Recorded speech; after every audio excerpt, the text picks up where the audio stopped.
Allohim, turmush o'rtog'imni hamisha o'zing o'z himoyangda asra. Topganiga, daromadiga, ishlarini rivojiga, iymoniga, insofiga, ibodatiga, ilmiga o'zing barokot berib qo'ygin. Allohim, oilamizni hamisha mustahkam qilgin. Yomonlardan, yomon hayollardan o'zing asragin.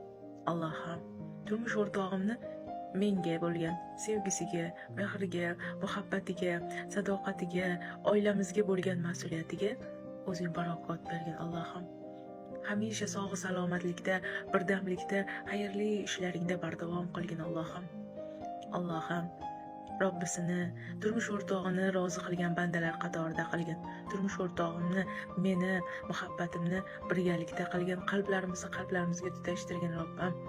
Allohim, turmush o'rtog'imni rozi qilib, soliha, muslima ayol bo'lib, o'zing rozi bo'lgan bandalaring qatorida bo'lishligimga o'zing menga kuch-quvvat ber. Xayr eshiklaringni hamisha ochiq qilgin. Allohim, o'zingdan tilayman, o'zingdan so'rayman ya Robbil alamin. Al-Vadud ism sifatlaring ila ruxslantirgin. Allohim, bir-birimizga muhabbatli qilgin.